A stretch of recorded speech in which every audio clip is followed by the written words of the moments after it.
Dr. Emily Carter pressed her face against the observation window, watching purple clouds swirl in the gas giant below. The view from Harmony Point never got old, even after 3 months of research.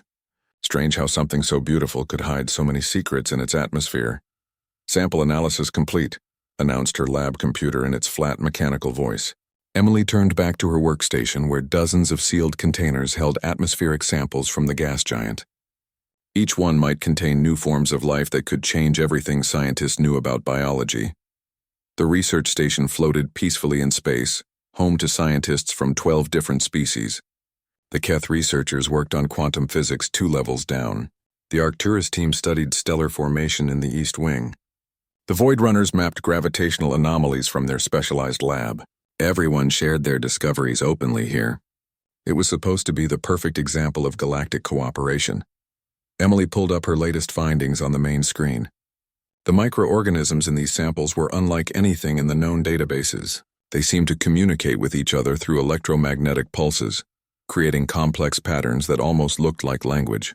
She needed to run more tests to be sure, but this could prove that intelligent life existed in forms nobody had ever imagined. Fascinating work. Dr. Carter. The voice behind her belonged to Commander Resh of the Keth Dominion. Emily had worked with him several times during her stay. He was always polite, always professional, but something in his tone today felt different. "Thank you, Commander. These organisms are remarkable. They might be trying to tell us something." Emily saved her data and turned around. Resh stood in the doorway with 2 other Keth officers she did not recognize. "Indeed, the Hegemony Council has been very interested in your research." Resh stepped into the lab, his yellow eyes fixed on Emily's computer screens, perhaps too interested for the good of galactic stability.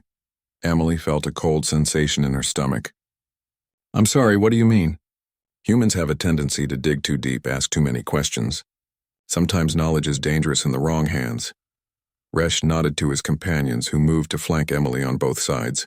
"The Council has decided that certain research projects need to be discontinued. You can't be serious. This is a neutral station. We're all here under Coalition protection." Emily backed toward her workstation, but there was nowhere to go. The lab had only one exit, and Resh blocked it completely. "Accidents happen in space, Dr. Carter. Equipment fails. Life support systems malfunction. Very tragic, but these things occur." Resh pulled out a small device that looked like a standard maintenance tool. "Your death will be mourned appropriately, of course. A memorial service. A formal investigation that finds no one at fault." Emily's hand found the emergency communication panel behind her. If she could send a message to Earth to anyone, maybe this madness would stop. But Resh saw her movement and shook his head. "That won't work, I'm afraid. Communications have been temporarily disrupted for maintenance." How convenient. He activated his device, and Emily heard the atmospheric systems in her lab begin to shut down one by one. The air recyclers went silent. The pressure monitor started flashing red warnings. "Why are you doing this?" "I'm just a scientist." Emily felt the air growing thin already. The lab's atmosphere was being vented into space through what would look like a systems failure to any investigation. Because humans don't know when to stop. You push boundaries that should not be pushed. You ask questions that disturb the natural order. The Hegemony Council maintains peace through careful balance, and humans upset that balance. Resh watched calmly as Emily struggled to breathe. "One dead human will send the right message to your people. Stay in your place or face consequences." Emily fell to her knees as the oxygen ran out. Her vision blurred, but she managed to look up at Resh one last time. "You don't know humans at all," she whispered. "We don't forget. We don't forgive. And we never let our people die unavenged." Resh laughed, a sound like grinding metal. "Your species files complaints and waits for committees to act. You follow rules and respect procedures. You're civilized, Dr. Carter, that's your weakness." Emily's last thought before the darkness took her was about her daughter back on Earth. Little Susan, only 8 years old, who wanted to be a scientist just like her mother. Emily hoped someone would tell Susan that her mother died trying to find new life in the universe. Maybe that would be enough comfort for a child who would never see her mother again.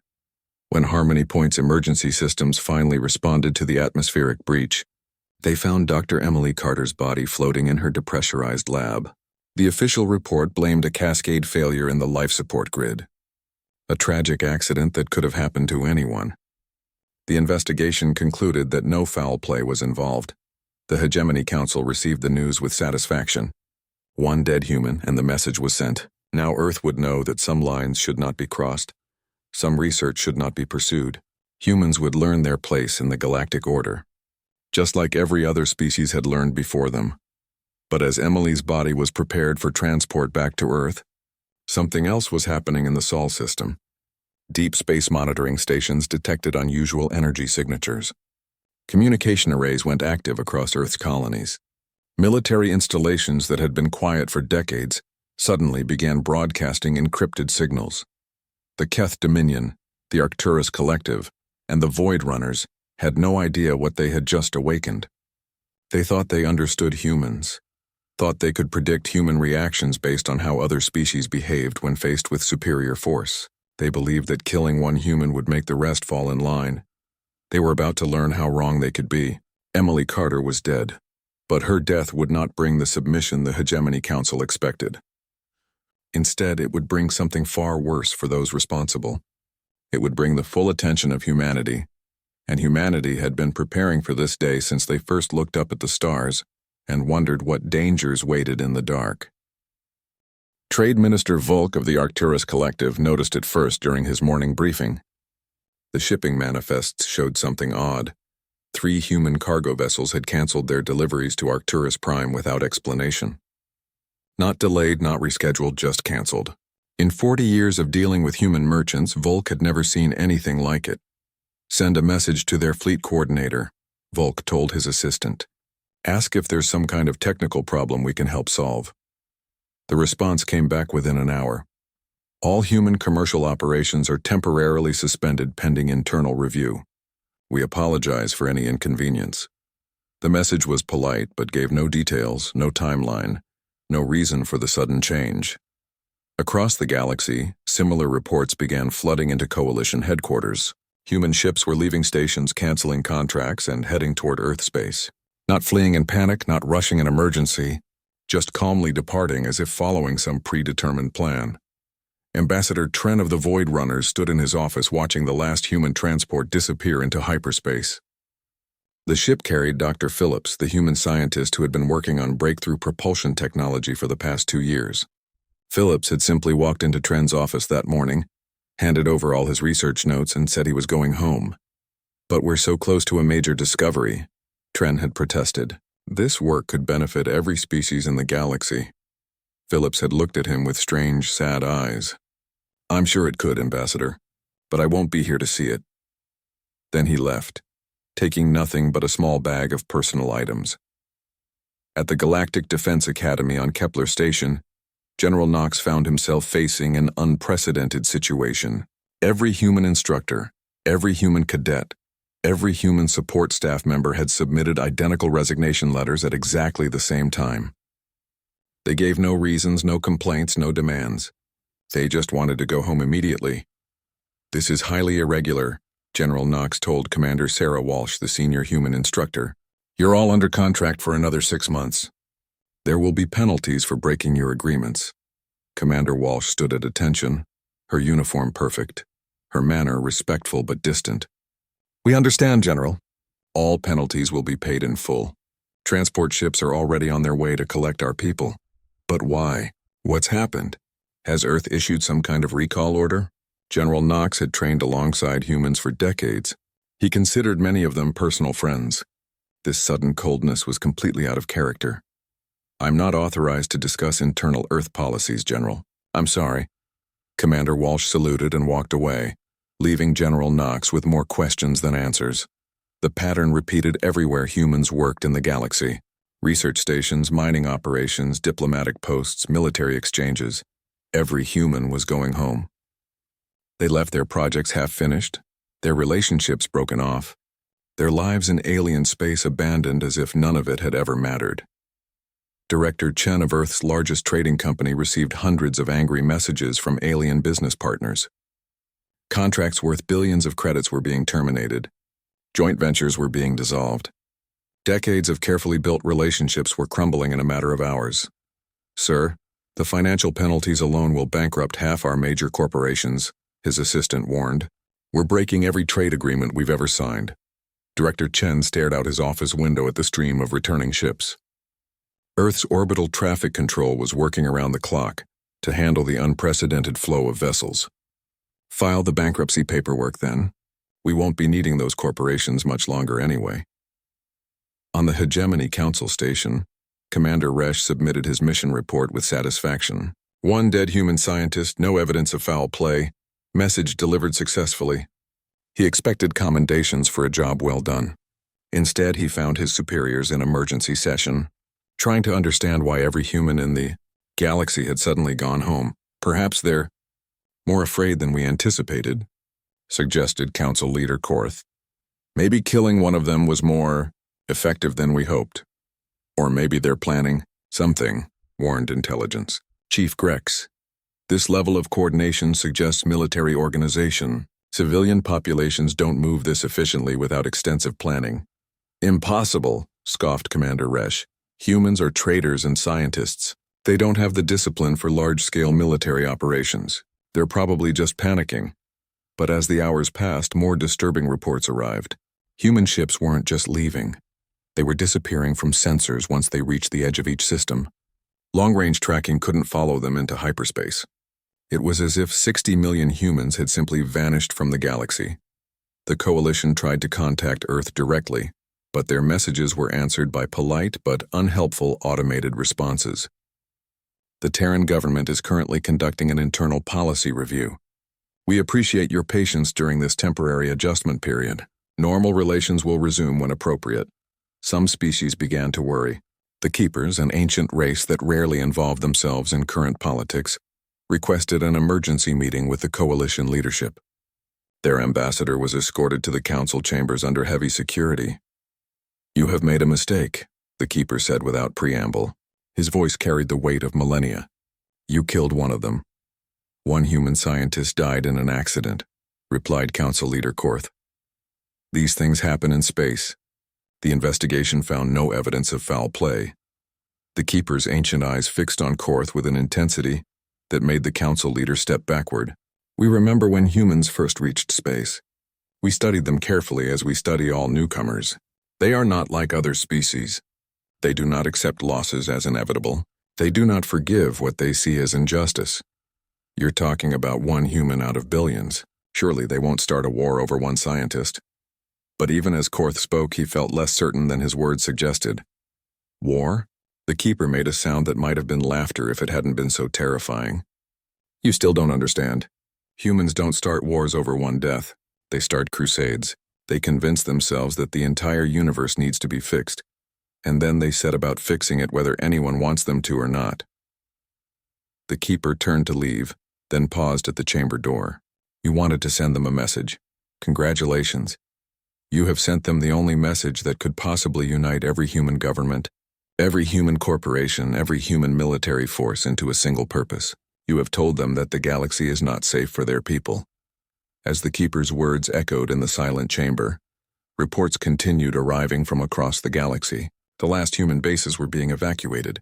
The last human ships were departing for Earth. In 72 hours, humanity had withdrawn completely from galactic civilization. The Hegemony Council had wanted to teach humans their place. Instead, they had reminded humanity of something they had tried very hard to forget, that sometimes the only way to protect your people is to make sure that nobody, anywhere ever dares to threaten them again. In the Sol system, defense platforms that had been dormant for decades were coming online. Shipyards that had been building commercial vessels were retooling for military production. And on Earth itself, leaders who had spent their lives promoting peace and cooperation were making very different kinds of plans. The galaxy would not see humans again for 6 months. When they returned, they would not be the same species that had left. Intelligence analyst Zora found the first disturbing file buried deep in the Coalition archives. She had been tasked with investigating human capabilities after their mysterious withdrawal, expecting to find standard information about trade routes and colonial development. Instead, she discovered something labeled Terra Historical Military Assessment, classification level restricted. The file was over 200 years old, created when humans first applied to join the Galactic Coalition. Zora opened it expecting routine data about human space forces and defensive capabilities. What she found made her blood run cold. Population of Sol 3 reduced by 90% during global conflict period 1914-1945 CE. Recovery time, 30 standard years. Notable, species continued technological advancement throughout conflict period, achieving nuclear fission during active warfare. Zora read the passage 3 times before its meaning sank in. Humans had nearly wiped themselves out and kept inventing better weapons while doing it. She scrolled through more entries. The Napoleonic Wars, the World Wars, the nuclear standoff. Conflict after conflict where humans had refined the art of destruction to levels that would have ended most civilizations permanently. But humans had survived everyone, learned from them, and somehow emerged stronger. Director, you need to see this immediately, Zora called to her supervisor, Director Finn of Coalition Intelligence. When he arrived at her workstation, she showed him the most chilling entry in the file. Assessment conclusion. Human warfare doctrine appears fundamentally different from all known species. Where others fight for territory or resources, humans fight for concepts, honor, freedom, revenge. This makes them unpredictable and potentially extremely dangerous if their core values are threatened. Recommendation: monitor closely but avoid antagonizing unnecessarily. Director Finn sat heavily in the chair beside Zora. How did we miss this? We've been treating humans like any other trading species for almost a century, because they let us, Zora realized with growing horror. Look at this. Human military production capacity during their Second World War exceeded the total industrial output of any 3 coalition species combined. And that was with primitive technology, fighting only themselves. More files appeared as Zora dug deeper. Human colonies had been attacked by pirates 17 times in the past 50 years. In every case, the pirates had been completely eliminated within weeks, not just defeated, but erased so thoroughly that even their home bases were left as warning beacons. Yet somehow these incidents had been classified as minor security actions in coalition records. Get me everything we have on human military doctrine, Director Finn ordered. I want to know what we're dealing with. The research team worked around the clock, pulling files from every member species' archives. What they found painted a picture of humanity that none of them had recognized. The polite traders and careful diplomats that everyone knew were just the face humanity chose to show the galaxy. Behind that face was something that had conquered their entire homeworld through sheer bloody-minded determination. Tactical analyst Beck discovered the most disturbing document in the Keth military archives. It was a theoretical study of human warfare conducted 30 years earlier, apparently as an academic exercise. The Keth had wargamed a conflict between their forces and a human fleet of equal size. The results are impossible, Beck told the research team. According to their models, humans would win 94% of the time despite having inferior technology. The Keth couldn't understand why until they realized that humans don't fight to achieve victory. They fight to achieve total victory. They don't stop when they've won enough to get what they want. They stop when their enemy can never threaten them again. Cultural specialist Rin found equally disturbing information in humanity's own entertainment archives. Human fiction was filled with stories about ordinary people who transformed into unstoppable forces when their families were threatened. Revenge was celebrated as a virtue, not condemned as destructive. Entire genres of human entertainment focused on what they called justified violence against those who harmed innocents. They don't see revenge as wrong, Rin explained to her colleagues. In human culture, failing to avenge the innocent is what's wrong. They have sayings about it. Justice delayed is justice denied. The only thing necessary for evil to triumph is for good people to do nothing. They've conditioned themselves to see retaliation as a moral obligation. The most chilling discovery came from the Void Runner's deep space monitoring stations. Sensor technician Locke had been reviewing old scans of the Sol system, looking for clues about current human activities. What he found in the historical data made him question everything the galaxy thought it knew about human technology. They've been lying to us for decades, Locke reported to his commanders. These sensor readings show industrial capacity and energy signatures that are completely inconsistent with the technology they've shared with the Coalition. They're not behind us technologically. They're ahead of us and they've been pretending otherwise. The evidence was undeniable. Human ships used fusion drives that were supposedly their most advanced technology. But energy readings from Earth showed antimatter reactors that should have been impossible with their declared scientific knowledge. Human weapons were simple projectile systems, but manufacturing signatures indicated production of exotic matter that most coalition species couldn't even detect, let alone create. "Why hide their capabilities?" asked Commander Yell of the Void Runners. "What advantage does that give them?" "It makes everyone underestimate them," Analyst Locke realized. "If you think someone is weaker than you don't prepare for real conflict. You get comfortable, you make mistakes, and then when the fight actually starts, you discover you've been planning for the wrong war entirely." Director Finn called an emergency briefing for all coalition intelligence leaders. The conference room filled with representatives from dozens of species, all looking confused and concerned. None of them had expected a simple investigation into human capabilities to uncover something like this. "Ladies and gentlemen," Director Finn began, "we appear to have a problem. For the past century, we've been sharing space with a species that could probably conquer the entire galaxy if they chose to. The only reason they haven't is because they decided not to." "That's impossible," protested General Voss of the Keth military. "Our technology is superior to theirs in every measurable way." "Is it?" Director Finn activated the main display, showing energy readings from the Sol system. "These are current scans of human space. Those signatures indicate they're building something that draws more power than our largest starbases. And we can't even identify what type of technology could require that much energy." The room fell silent as the implications sank in. If humans had been hiding their true capabilities for a century, what else had they been hiding? How advanced were they really? And most importantly, what were they building now that they had withdrawn from galactic society? Keeper Ambassador Eth spoke from the back of the room, his ancient voice cutting through the worried murmur of conversation.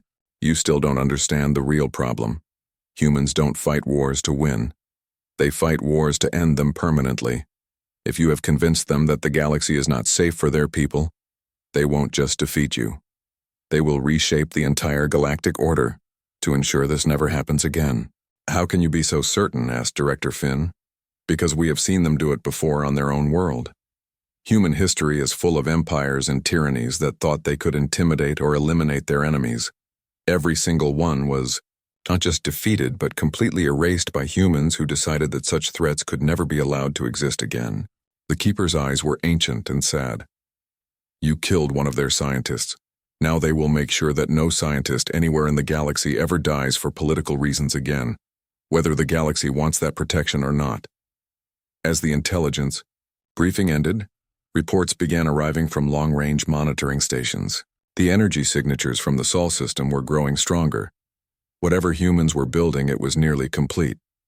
And in 6 months, the galaxy would discover what a species that had conquered death itself, through pure determination, could accomplish when they set their minds to protecting others. Deep space monitoring stations across the galaxy started reporting the same impossible readings. Massive energy spikes from the Sol system, construction signatures that didn't match any known technology, and gravitational anomalies that suggested humans were building something the size of a small moon.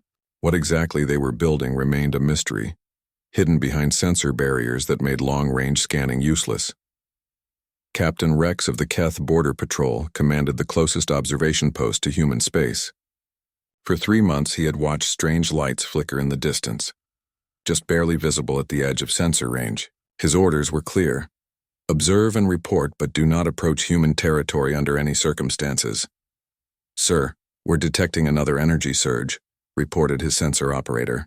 "Whatever they're building just drew power equivalent to a star going nova for 0.7 seconds. Captain Rex studied the readings with growing unease. In his 30 years of military service, he had never seen anything like this. The power requirements alone suggested technology far beyond current coalition capabilities. "Any change in their defensive perimeter?" "Negative, sir. Still completely sealed. Nothing gets in, nothing gets out except those energy signatures." The sensor operator paused, then added quietly, "Sir, My instruments are having trouble maintaining locks on their constructions. It's like they're using some kind of stealth technology that interferes with our most advanced scanners. Meanwhile, on the Hegemony Council station, Commander Resh was beginning to question the wisdom of their actions. The intelligence reports painted a picture of human capabilities that didn't match the harmless traders and scientists he had known. More disturbing were the reports from other sectors. Apparently, humans had been much more strategically positioned throughout the galaxy than anyone realized. Explain this to me again, Resh demanded of Intelligence Chief Grex. How did we miss human installations on 17 different border worlds? They weren't installations when we cataloged them, Grex replied nervously. They were trade stations, research outposts, communication relays, standard civilian infrastructure that every species maintains. But now that we're looking more carefully, we're finding hidden modifications everywhere. What kind of modifications? Military-grade sensors hidden in communication arrays. Defensive systems disguised as maintenance equipment. Storage facilities that are much larger than their official blueprints suggest. Grex pulled up a star map showing red markers scattered across Coalition space. If these are all military supply depots, then humans have been preparing for galactic warfare for decades. Council Leader Korth stared at the map with growing alarm. The red markers formed a pattern that surrounded every major Coalition military base and industrial center. Are you telling me that humans have been planning this since they joined the Coalition? Either that or they're the most paranoid species in galactic history, Grex replied. Every human facility has backup systems, hidden stockpiles and emergency protocols that assume complete breakdown of galactic order. The revelation that humans had been preparing for worst-case scenarios became even more troubling when analysts discovered the scope of their planning. Human colonies weren't just self-sufficient. They were designed to function as forward military bases if necessary. Civilian infrastructure included hidden manufacturing capabilities that could produce military equipment. Even human trade ships were built with military-grade engines and defensive systems, disguised as standard commercial features. They've been preparing for total war since day one, realized military strategist Vor, not planning to start one, but making sure they could fight one if necessary. The question is, what kind of threat were they preparing for? Us, said a quiet voice from the back of the briefing room. Everyone turned to see Keeper Ambassador Eth, who had requested permission to address the council. They were preparing for exactly what you just did. The day someone decided that humans needed to be eliminated or controlled. That's paranoid thinking, protested Council Leader Korth. We've maintained peace for centuries. No one was planning to attack humanity. Until you did attack humanity, the Keeper replied calmly. You proved their paranoia was justified, and now you're about to discover why humans survived everything their own world threw at them. As if to emphasize the Keeper's words, alarms began sounding throughout the station. Long-range sensors had detected something emerging from the human barrier at the edge of Sol system. A single ship, but unlike anything in Coalition databases. It was massive, angular, and radiated energy signatures that made tracking equipment struggle to maintain focus.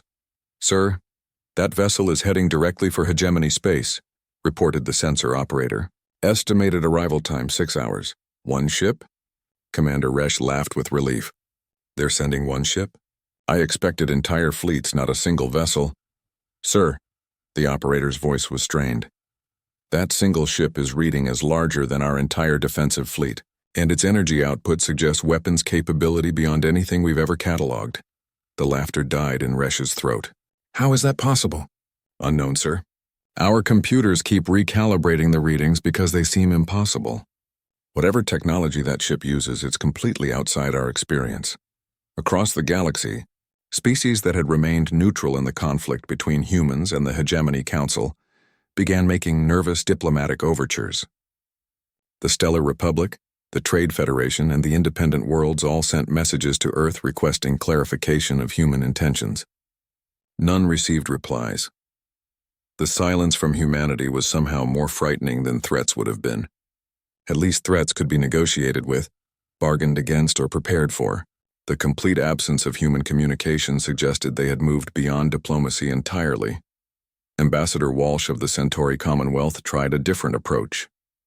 Instead of contacting Earth directly, She sent a message to every human civilian who had worked in Centauri space over the past decade. The response she received was identical from all of them. Thank you for your concern. We are no longer authorized to discuss galactic affairs. Please direct all inquiries to Earth Central Command. Earth Central Command? Walsh said to her aide. Humans don't have a central command. Their government is a loose federation of independent colonies. Not anymore, apparently, her aide replied grimly. Intelligence suggests they have activated some kind of emergency government structure that centralizes all human military and political authority under a single command. The implications were staggering. Humans had not only withdrawn from galactic society, they had transformed their entire governmental system for war. The peaceful, disorganized federation that everyone knew had been replaced by something designed for a single purpose: protecting humanity from external threats. As reports continued flowing in from across the galaxy, a pattern emerged that chilled coalition strategists.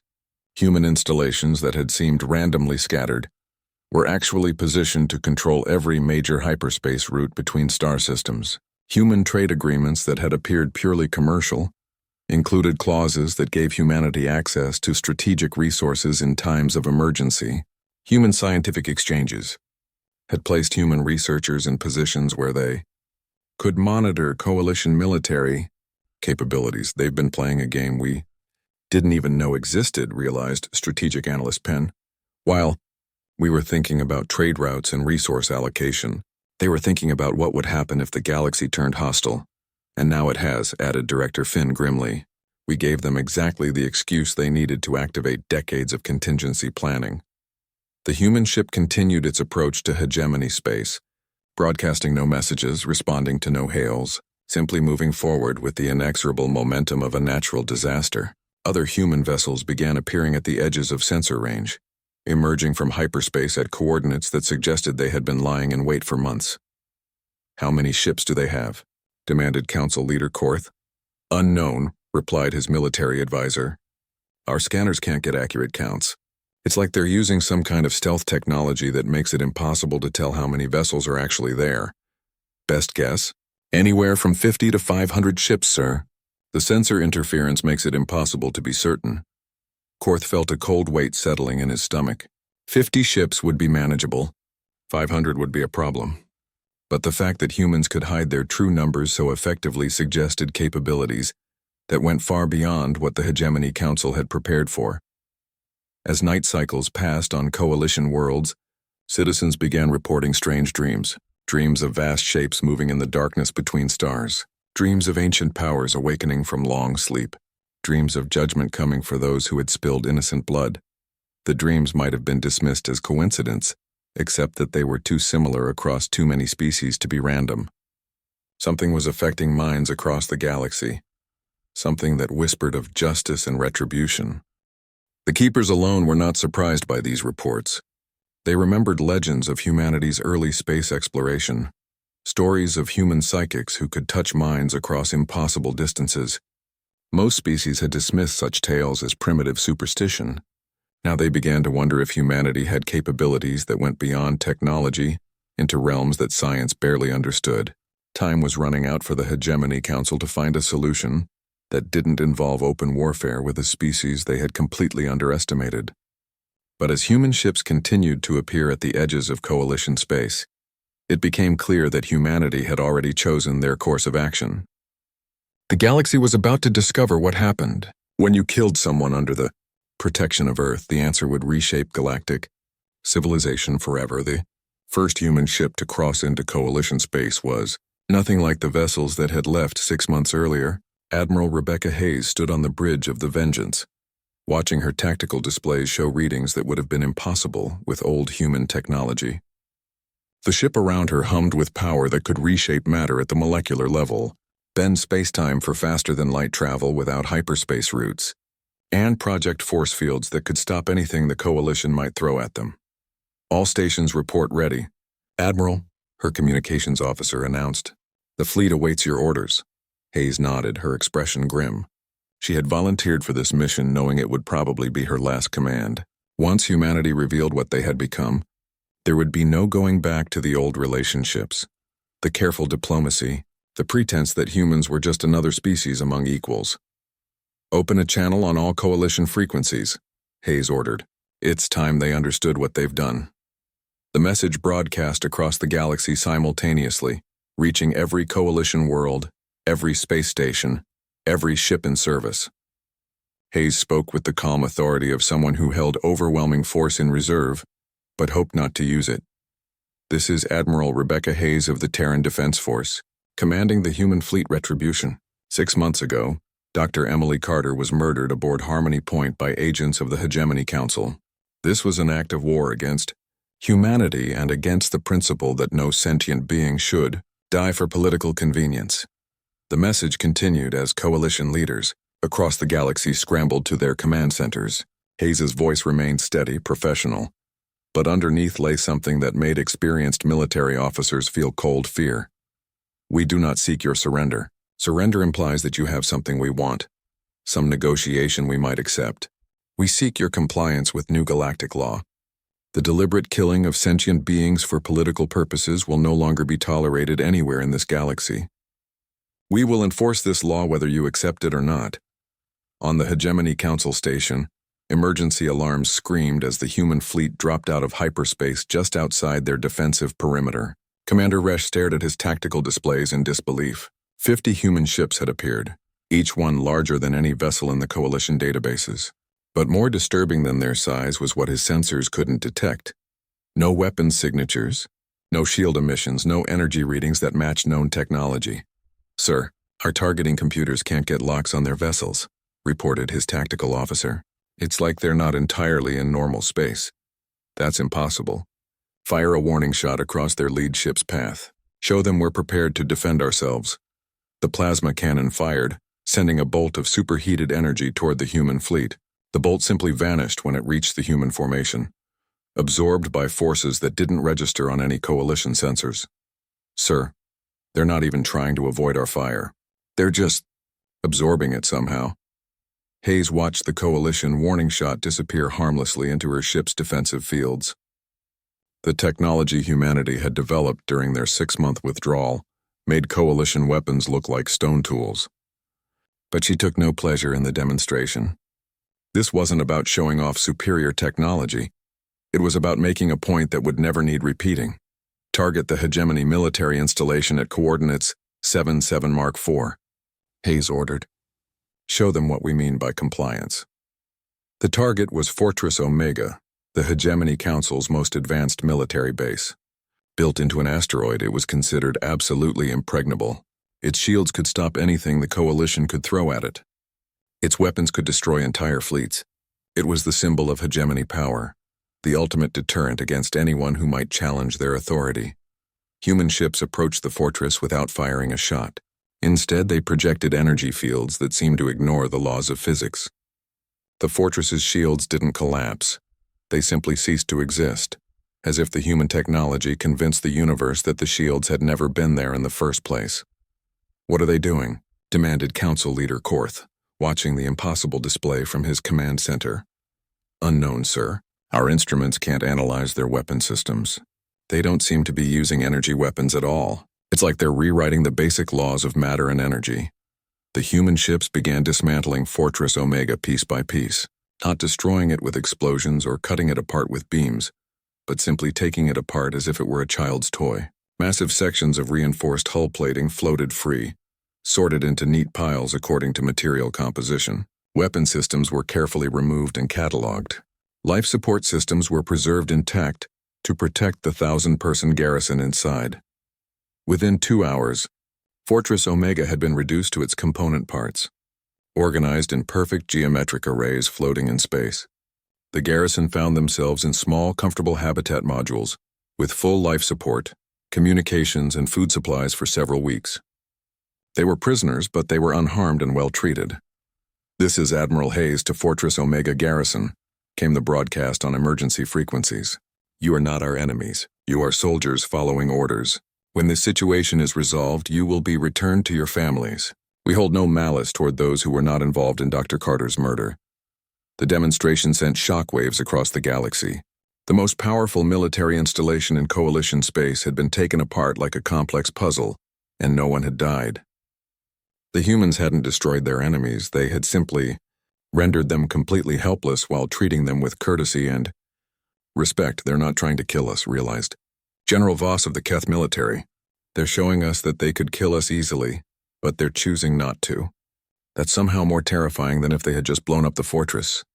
More human fleets appeared throughout coalition space, always emerging at the exact coordinates needed to surround important installations. They moved with precision that suggested perfect intelligence about every coalition facility, every defensive position, every military asset.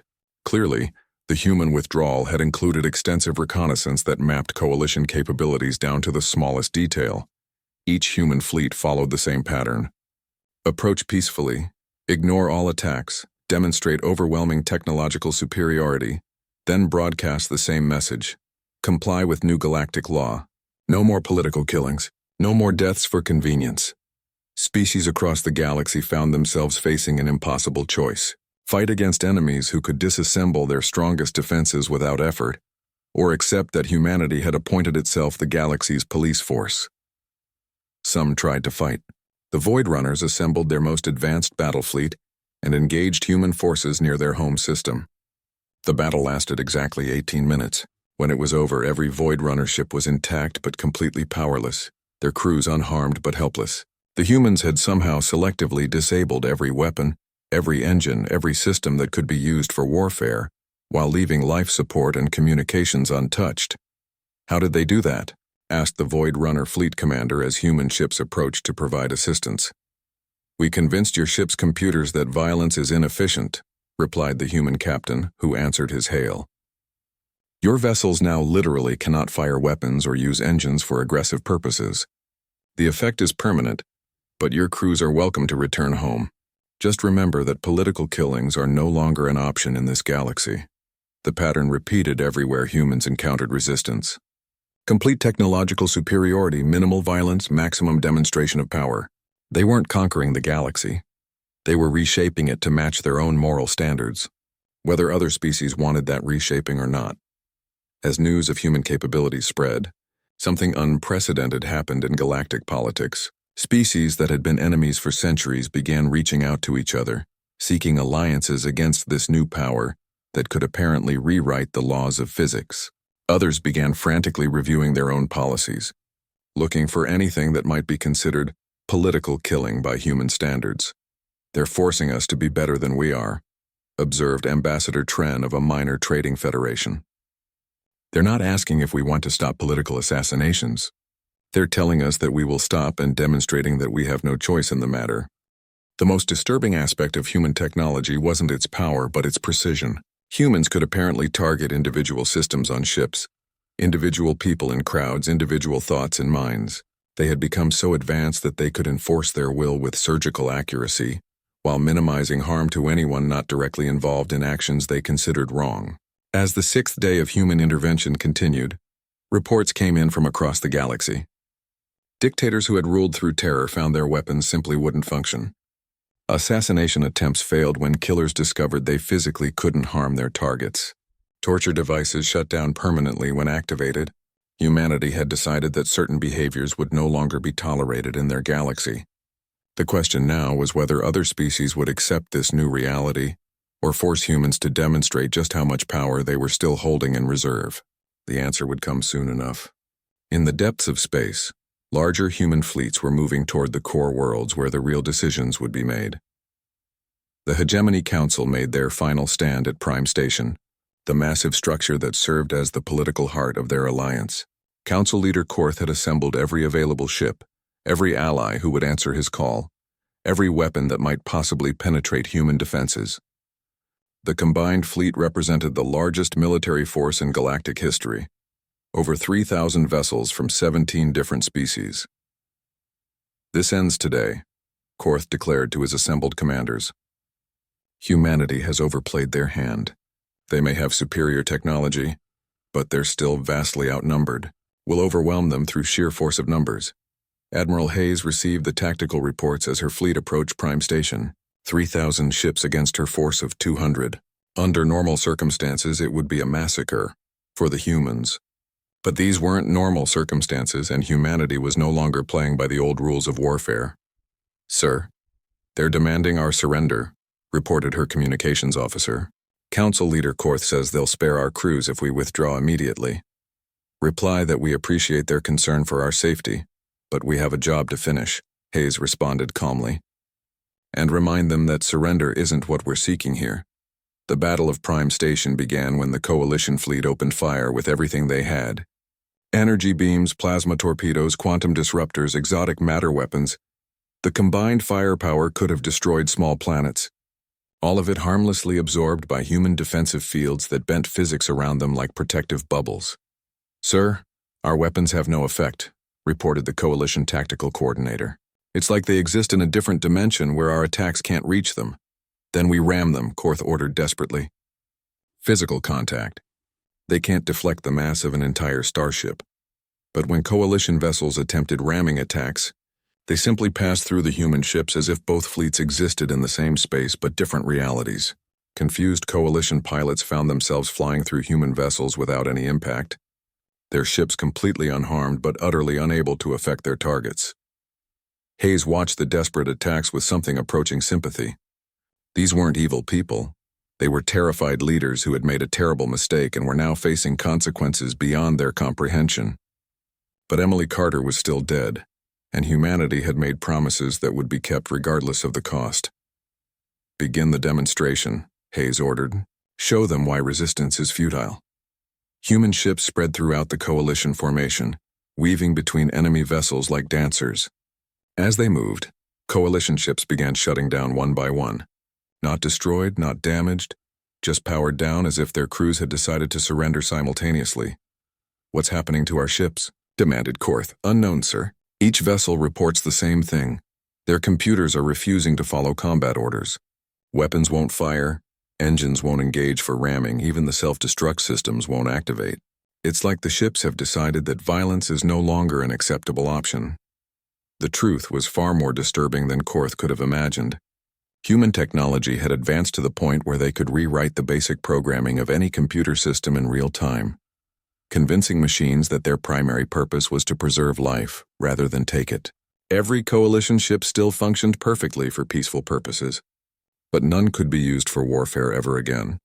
Within 3 hours, the largest military fleet in galactic history had been rendered completely harmless without a single casualty. Coalition crews found themselves trapped in vessels that would transport them anywhere they wanted to go, but would never again fire a shot in anger.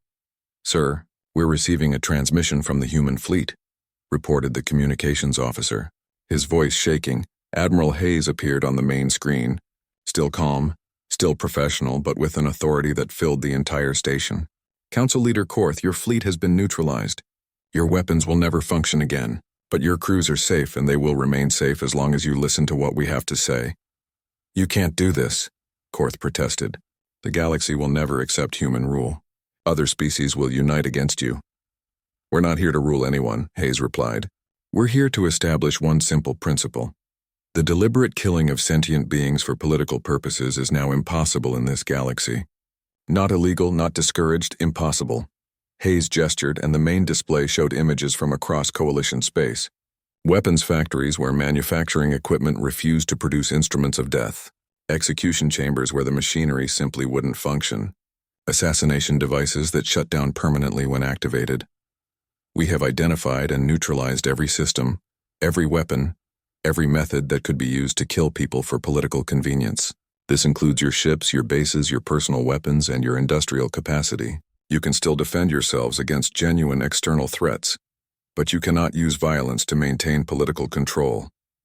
"How is this possible?" whispered Council Leader Korth. "Because we decided it was necessary," Hayes answered simply. "Dr. Emily Carter died because 3 species decided that killing one human would send a message. Today we're sending our own message that will never happen again to anyone anywhere in this galaxy." The scope of human intervention became clear over the following days. Every military installation in Coalition space had been modified. Weapons could still function against space pirates, hostile aliens from outside the galaxy, or genuine military threats, but they simply refused to work against political targets, against civilians, against anyone whose only crime was disagreeing with those in power. Dictators across the galaxy discovered that their security forces could no longer harm protesters. Assassination squads found their weapons wouldn't fire at political targets. Torture devices shut down permanently when someone tried to use them for extracting confessions. "You've made it impossible for us to maintain order," protested General Voss during the surrender negotiations.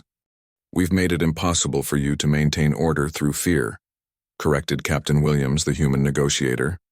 "You're welcome to maintain order through justice, fair laws, and the consent of the governed. In fact, we strongly encourage it.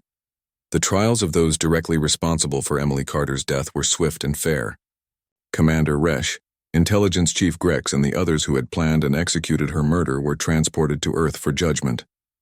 They received competent legal representation, fair hearings, and sentences of imprisonment rather than death. Even in their anger, humans refused to use killing as a tool of justice. Why not execute us?" Resch asked his human guard during transport to Earth. "We killed one of yours. Your own laws would justify our deaths." "Because the point isn't revenge," the guard replied. "The point is making sure this never happens again. Dead people can't learn from their mistakes." The new galactic order that emerged was unlike anything in recorded history. Species could still wage war, but only against genuine external threats. They could still compete economically, but couldn't use violence to eliminate business rivals. They could still have political disagreements, but couldn't resolve them through assassination or oppression. "It's not freedom," complained Ambassador Walsh of the Centauri Commonwealth. "You've made choices for us that we should make ourselves." "You had that chance," replied Admiral Hayes during a galactic conference 6 months later.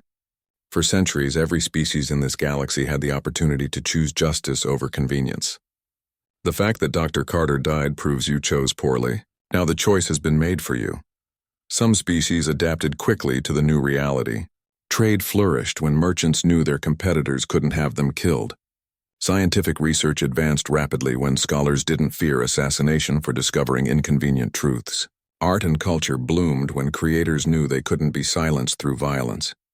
Other species struggled with the transition.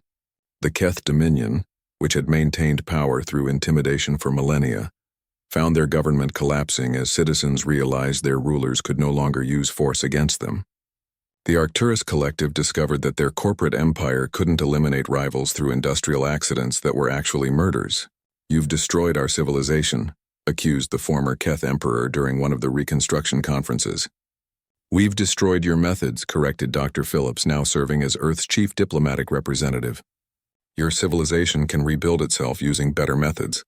We're even willing to help if you ask nicely."